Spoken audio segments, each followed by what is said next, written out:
السلام علیکم friends, welcome to کتاب نگری یوٹیوب چینل کتابوں کی نگری میں خوش آمدید۔ میں ہوں آپ کی ہوسٹ اقرا یاسین اور آج میں آپ کے لیے لے کر آئی ہوں حناسد کے قلم سے تحریر کردہ ناول دل مضطر تیری مدہوشی کے ایپیسوڈ نمبر 12 کو لے کر۔ اس ایپیسوڈ کو سٹارٹ کرنے سے پہلے آپ جلدی سے کر لیجئے ہمارے چینل کو سبسکرائب، ویڈیو کو لائک اور کلک کر لیجئے بیل آئیکن کو۔ اب آتے ہیں ایپیسوڈ کی جانب۔ حرم کو آہستہ آہستہ ہوش آ رہا تھا، اس کو اپنے پورے جسم میں درد محسوس ہو رہا تھا۔ امی، وہ اپنے خشک لبوں پر زبان پھیرتی ہوئی بولی۔ وہاں چار سو اندھیرا پھیلا ہوا تھا۔ حالے آپی، وہ درد بھری آواز میں بولی۔ یہ یہاں اتنا اندھیرا کیوں ہے؟ مجھے کچھ نظر نہیں آ رہا آپی، حرم نے اپنی آنکھوں کو مسلتے ہوئے کہا۔ آپ سب کہاں ہیں؟ وہ اب کی بار اونچی آواز میں بولی۔ چاروں طرف خاموشی کا راج تھا۔ امی، مجھے ڈر لگ رہا ہے، وہ اب وحشت زدہ آواز سے بولی کہ اچانک اس کو یاد آیا کہ وہ کالج ٹرپ پہ آئی تھی اور اسے کسی نے پیچھے سے دھکا دیا تھا۔ اس کی دوست اس کے ساتھ تھی، پھر وہ کھائی سے نیچے گر گئی تھی اور اب وہ نہ جانے کس اندھیری جگہ پہ بے یار و مددگار پڑی تھی۔ اپنی امی اور بہنوں کے چہرے یاد کر کے اس کی آنکھوں سے آنسو رواں ہو گئے۔ امی، حالے آپی، ہمنا آپی، میں کہاں ہوں؟ وہ اپنے چہرے پر ہاتھ رکھ کر چینخ پڑی۔ کوئی ہے یہاں؟ میں کہاں ہوں؟ کوئی ہے یہاں؟ پلیز بچاؤ مجھے یہاں سے۔ وہ مسلسل چیختی چلاتی جا رہی تھی، لیکن اس اندھیرے بھری جگہ میں کوئی بھی سننے والا نہیں تھا۔ کچھ دیر تک وہ چینخ کر تھک گئی۔ اس کی سانسیں آہستہ آہستہ اکھڑنے لگی تھیں۔ امی، کہاں ہیں آپ؟ مجھے ڈر لگ رہا ہے، حرم نے روتے ہوئے کہا اور پھر دیکھتے دیکھتے وہ بے ہوش ہو گئی۔ یہ ناول آپ کتاب نگری یوٹیوب چینل پر پڑھ اور سن رہے ہیں۔ اعظم جو آج اسلام آباد آیا تھا، ایک میٹنگ کے سلسلے میں وہ واپسی کے راستے پہ گامزن تھا۔ شام رات کی تاریکی میں ڈھل چکی تھی اور وہ ڈرائیونگ میں مگن تھا۔ نہ جانے کیا ہوا کہ اس کی گاڑی چلتے ہوئے اچانک رک گئی۔ وہ ڈرائیونگ سیٹ سے اٹھ کر باہر نکل گیا اور جا کر بونٹ کھولا تو گاڑی میں سے دھواں نکلنے لگا۔ او شٹ، انجن گرم ہو گیا۔ گاڑی میں پانی بھی ختم ہو گیا۔ وہ گاڑی میں بیٹھ کر دیکھنے لگا، مگر اس میں بھی پانی کی کوئی بوتل موجود نہیں تھی۔ اس نے گاڑی لاک کی اور پانی کی تلاش میں نکل گیا۔ شاید قریب سے پانی مل جائے۔ اس نے دیکھا دور دور تک کوئی گھر نہیں تھا، بس چاروں طرف جنگل بیابان تھا اور اونچے نیچے ناہموار کچے راستے تھے۔ وہ اپنے موبائل کی ٹارچ لائٹ آن کیے آگے بڑھتا جا رہا تھا کہ اچانک اس کا پاؤں کسی سے ٹکرایا۔ اس سے پہلے کہ وہ منہ کے بل گر جاتا، اس نے قریب ٹیلے پر ہاتھ رکھ کر خود کو سنبھال لیا۔ پھر گہرا سانس لیتے ہی خود کی ناہموار سانسیں بحال کیں اور ٹارچ کی روشنی سے زمین کی طرف دیکھنا چاہا کہ آخر وہ کس چیز سے ٹکرایا تھا۔ جیسے اس نے ٹارچ کی روشنی زمین کی طرف کی، اس کی آنکھیں حیرت سے پھیلیں۔ وہ کوئی زخمی لڑکی تھی۔ کون ہے آپ؟ اعظم نے اس کا شانہ تھپ تھپا کر اسے ہلایا اور سوالیہ انداز میں پوچھا، مگر جواب ندار۔ اعظم نے اس کے چہرے پر روشنی کی تو اسے وہ چہرہ جانا پہچانا سا لگا۔ یہ تو وہ حالے نور کی بہن ہے۔ کیا نام تھا؟ وہ سوچتے ہوئے پیشانی کو اپنی پوروں سے سہلاتے ہوئے خود کلامی کے انداز میں بولا۔ ہاں، یاد آیا، حرم۔ ہاں، یہی نام تھا۔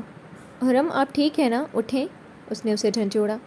آپ یہاں کیسے پہنچی؟ وہ اسے شانوں سے ہلا کر پوچھ رہا تھا، مگر وہ چوٹوں کی وجہ سے زخمی اور صدمے کے باعث غنودگی کی حالت میں تھی۔ اس کی مدد کرنے کے سوا اور کوئی چارہ نہیں تھا۔ اس کا ضمیر مطمئن نہیں تھا کسی کو اس حالت میں اکیلا چھوڑ کر بھاگ جانے کا، اس لیے اس نے حرم کی مدد کرنے کا فیصلہ کیا۔ اس نے موبائل پاکٹ میں ڈالا، پھر ہمت مجتمع کیے اس کے بے ہوش وجود کو اپنی باہوں میں اٹھا لیا اور چلنے لگا۔ کچھ فاصلہ طے کیا، اب وہ جنگل سے نکل گیا۔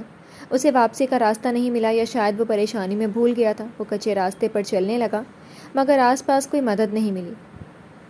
اچانک موسم نے انگڑائی لی اور آسمان پہ سرخی گھلنے لگی۔ تیز ہوا کے بعد اب کن من پھوار برسنے لگی۔ وہ اسے بازوؤں میں اٹھائے اب تھکنے لگا تھا۔ اس نے حرم کو زمین پر اتارا اور اس کے گال تھپ تھپا کر اسے ہوش دلانا چاہا۔ جیسے ہی کن من پھوار نے موسلا دھار بارش کا روپ دھارا، حرم فوراً ہوش میں آئی اور آنکھیں کھول کر دیکھا تو سامنے اعظم کو دیکھ کر حیران ہوئی۔ آپ نے مجھے وہاں سے بچا لیا؟ وہ لڑکھڑاتی ہوئی آواز میں بمشکل بولی۔ اعظم نے اس بات میں سر ہلایا اور اس کی طرف دیکھا۔ حرم کے ہونٹ سردی کی اس بارش کی وجہ سے نیلے پڑ چکے تھے۔ یقیناً اسے سردی لگ رہی تھی، اوپر سے گرنے کی وجہ سے چوٹوں پہ شدید درد محسوس ہو رہا تھا۔ آپ یہ جیکٹ پہن لیں۔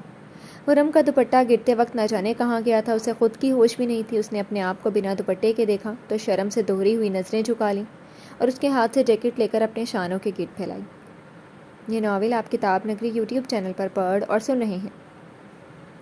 فی الحال ہمیں اس موسم کی ٹھنڈ اور بارش سے بچنے کے لیے کوئی جگہ تلاش کرنی ہوگی۔ اگر اور کچھ دیر اس ٹھنڈ کی بارش میں بھیگے تو ہماری کلفی جم جائے گی، یا دن ہونے سے پہلے ہی سیدھا اوپر پہنچ جائیں گے۔ اعظم نے آسمان کی طرف دیکھ کر اشارہ کیا۔ اعظم نے اس کی چوٹ کا خیال کرتے ہوئے اس کا بازو پکڑ کر اسے چلنے میں سہارا دیا۔ کچھ دور انہیں ایک گھر دکھائی دیا تو دونوں کی جان میں جان آئی۔ کچھ دیر چلنے کے بعد وہ دونوں جیسے ہی اس گھر کے دروازے پر پہنچے اور دستک دی تو اس گھر کا دروازہ ایک بوڑھی عورت نے کھولا۔ آنٹی پلیز ہماری مدد کیجیے، ہمیں ایک رات یہاں رکنے دیجیے، صبح ہوتے ہی ہم یہاں سے چلے جائیں گے۔ اعظم نے آگے بڑھ کر مؤدب انداز میں ریکویسٹ کی، میں تمہیں جانتی نہیں، ایسے کیسے بنا جان پہچان کے تم لوگوں کو اندر آنے دوں؟ اگر تم لوگ مجھے لوٹ کر صبح فرار ہو گئے تو کون ذمہ دار ہوگا؟ وہ عورت ان دونوں کو تیکھے چتونوں سے گھورتے ہوئے بولی، ارے ماں جی، کون ہے باہر جو آپ کے پولیس والے بیٹے کے ہوتے آپ کو لوٹ کر فرار ہو جانے کی ہمت رکھتا ہے؟ ایک شخص کی روبدار آواز اعظم کے سماعتوں سے ٹکرائی۔ وہ شخص چل کر دروازے پر آیا اور ان دونوں کو سرتاپا دیکھنے لگا۔ آؤ اندر۔ اس نے پیچھے ہو کر ان دونوں کو اندر آنے کا راستہ دیا تو اعظم اور حرم دونوں اندر داخل ہو گئے۔ حرم سردی لگ جانے کی وجہ سے بری طرح سے کپکپا رہی تھی۔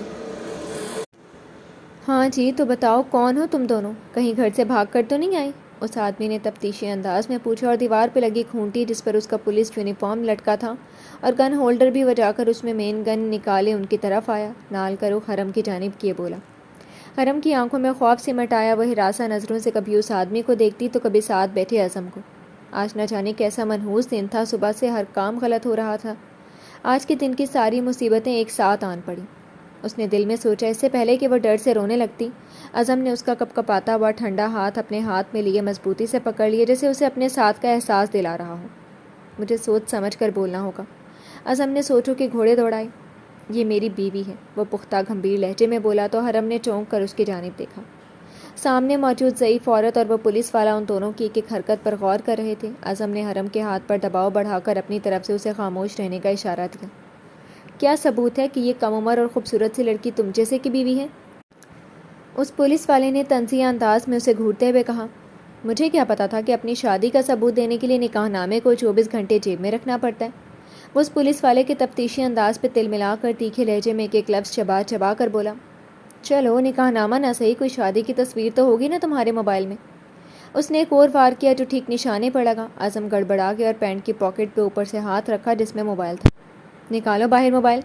اگر تمہارے موبائل میں اس لڑکی کے ساتھ ایک بھی تصویر نکل آئی تو میں تمہیں شادی شدہ مان لوں گا اور اپنے گھر میں ایک رات رکنے دوں گا، اور اگر کوئی بھی تصویر نہیں نکلی تو تمہیں صبح ہوتے ہی لاک اپ کی سیر کرواؤں گا اور اس لڑکی سے خود شادی کر لوں گا۔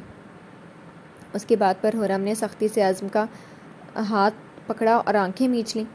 اعظم نے اپنی پاکٹ سے موبائل نکالا۔ وہ کسی معجزے کا متمنی تھا اور شاید خدا نے اس کی سن لی تھی جو اس کا موبائل بارش کا پانی پڑ جانے کی وجہ سے بند ہو چکا تھا۔ اس میں ہماری تصویریں تھیں مگر اب یہ بند ہو چکا ہے۔ اعظم نے اسپاٹ انداز میں صفائی پیش کی۔ ٹھیک ہے، اگر تم دونوں شادی شدہ ہو تو ایک بار پھر سے ہمارے سامنے شادی کرنے میں کیا قباحت؟ ہم کسی غیر شادی شدہ کو اپنے گھر رات رکھ کر گنہگار نہیں ہونا چاہتے۔ حرم اور اعظم دونوں کے چہروں پر تاریک سایہ لہرایا۔ دونوں نے ایک لمحے کے لیے ایک دوسرے کو دیکھا۔ حرم کی آنکھوں سے دوبارہ آنسو امڑنے لگے۔ دیکھیں، ہمیں دوبارہ شادی کرنے میں کوئی مسئلہ نہیں، لیکن اس وقت میری بیوی کی طبیعت ٹھیک نہیں ہے، اسے راستے میں کافی چوٹیں آئی ہیں اور پھر سردی لگ جانے سے کانپ رہی ہیں۔ ہم آپ لوگوں سے بس ایک رات کی مدد ہی تو مانگ رہے ہیں۔ اس بار اعظم نے ملتجی لہجے میں کہا۔ ویسے بھی اس وقت کیسے پھر سے شادی کا انتظام ہوگا؟ اعظم نے اپنی طرف سے سمجھداری کا مظاہرہ کیا کیونکہ باہر چھاجوں چھاج بارش برس رہی تھی۔ اس کی تم ٹینشن نہ لو، ہمارے پاس اس کا پہلے سے ہی سارا انتظام موجود ہے۔ وہ پولیس والا پراسرار سا مسکرایا اور اٹھ کر ایک کمرے کی طرف بڑھا۔ اعظم نے چاروں اطراف میں نظریں دوڑائیں۔ اس گھر میں 4 کمرے تھے اور ایک کچن نظر آیا۔ باہر آئیے مولانا صاحب اپنا سامان لے کر، ایک بار پھر سے آپ کی ضرورت پڑ گئی ہے۔ اعظم اور حرم نے سختی سے لب باہم پیوست کیے۔ وہ دونوں اس مدد کے چکر میں واقعی مشکل میں پھنس چکے تھے۔ وہ اسے اپنے ساتھ لیے باہر آئے اور ان کے ساتھ صوفے پر بیٹھ گیا۔ آج میرے بڑے بھائی کا نکاح کروانے کے لیے ساتھ والے گاؤں کے مولانا صاحب یہاں آئے تھے مگر موسم خرابی کی جگہ سے یہیں رک گئے۔ ایک نکاح تو کچھ دیر پہلے یہ کروا چکے ہیں، لگے ہاتھوں دوسرا نکاح بھی کروا دیتے ہیں۔ کیوں، کیسی رہی؟ وہ اعظم کی طرف چپتی ہوئی نظروں سے دیکھتے ہوئے طنزیہ انداز میں بولا۔ یہ ناول آپ کتاب نگری یوٹیوب چینل پر پڑھ اور سن رہے ہیں۔ اس نے اپنے دیے شاطرانہ چال چلی کہ اگر یہ دونوں شادی شدہ نہیں ہوں گے تو یہیں پکڑے جائیں گے۔ نکاح تو آج ہی ہوگا۔ اگر یہ تمہاری بیوی نہیں ہے تو میں اس سے نکاح کر لیتا ہوں، ویسے بھی بیوی تو ڈھونڈنی ہی تھی، اب اس زحمت سے بچ جاؤں گا، گھر بیٹھے بٹھائے مل جائے گی۔ وہ اپنی مونچھوں کو تاؤ دیتے ہوئے پراسرار سا مسکرایا۔ حرم نے اس 35 سے 40 کے لگ بھگ خورانٹ سے شخص کو دیکھا جو مونچھوں کو تاؤ دیتے ہوئے اپنی آنکھوں سے اس کا ایکس رے کر رہا تھا۔ ہائے اللہ، بچا لینا مجھے اس خورانٹ پولیس والے سے، زہر لگتے ہیں مجھے ایسے لوگ۔ وہ زیر لب بڑبڑائی۔ اعظم کے پاس ہاں کرنے کے علاوہ اور کوئی چارہ نہیں تھا۔ کیا کہتی ہو، کرو گی شادی؟ اعظم نے اس کے شانے پر موجود اپنی جیکٹ کو ٹھیک سے اس پہ پہنانے کے لیے جھک کر چہرہ اس کے قریب کیا، سرگوشی نما آواز میں پوچھا، تمہارے گھر بارش کا پانی تو نہیں آتا نا؟ اس نے جواباً کپکپاتی ہوئی دھیمی آواز میں پوچھا۔ اعظم اس کے بیتوقع سوال پر ناسمجھی سے اسے دیکھا۔ یہ کیسا سوال ہے؟ وہ آہستگی سے تیکھے لہجے میں بولا، دیکھو اگر تمہارے گھر میں بارش کا پانی آیا نا تو قسم سے میں نہیں نکالوں گی۔ جس دن بھی بارش ہوئی تم آفس سے چھٹی کرنا اور بارش کا سارا پانی تم نکالو گے، میں ابھی سے بتائی دے رہی ہوں، بعد میں نہ کہنا۔ وہ انگلی اٹھا کر دھمکی آمیز انداز میں بولی۔ اس موقع پر اس کی عجیب و غریب بات سن کر اعظم کے لبوں پر مسکراہٹ پھیلی۔ اس نے مسکراتے ہوئے تعصب سے سر ہلایا۔ چلیں مولانا صاحب، پڑھائیں نکاح۔ اس پولیس والے نے اسپورٹس انداز میں کہا تو انہوں نے اپنا نام انہیں بتایا۔ مولوی صاحب نے نکاح پڑھانا شروع کیا۔ حرم عابد علی، کیا آپ کو امیر اعظم سے بعوض 5 لاکھ حق مہر اپنا نکاح میں قبول ہیں؟ مولوی صاحب نے اس سے پوچھا، لیکن وہ چپ تھی۔ کیا آپ کو یہ نکاح قبول؟ مولوی صاحب نے دوبارہ پوچھا، وہ پھر بھی چپ تھی۔ انہوں نے ساتھ بیٹھے پولیس والے کی طرف دیکھا۔ کیا ہوا، دلہا بدلنا ہے؟ وہ خباثت سے اسے دیکھتے ہوئے بولا۔ میں پھر سے پوچھتا ہوں، کیا آپ کو یہ نکاح قبول ہے؟ مولوی صاحب نے پھر سے دہرایا۔ جواب دو حرم۔ ساتھ بیٹھے ہوئے اعظم نے اس کی کمر کے گرد بازو کا حصار کھینچا، جیسے وہ اس کو ہمت دلا رہا ہو۔ جی قبول ہے۔ اس نے بہت مشکل سے الفاظ ادا کیے تھے۔ اس کی زبان لڑکھڑا گئی تھی، گیلے کپڑوں کے باعث جسم ہولے ہولے لرز رہا تھا، سردی کے باعث وہ حواس کھونے کو تھی۔ میں لیپ لے کر آتی ہوں، اس کی چوٹ پہ لگاؤ گے تو صبح تک ٹھیک ہو جائے گی۔ ایجاب و قبول کے بعد ضعیف عورت وہاں سے اٹھی۔ یہ سامنے والے کمرے میں چلے جاؤ اپنی بیوی کو لے کر، وہ پولیس والا سرد مہری سے کہتے ہوئے سگریٹ سلگانے لگا۔ تو مولانا صاحب بھی اٹھ کر چلے گئے۔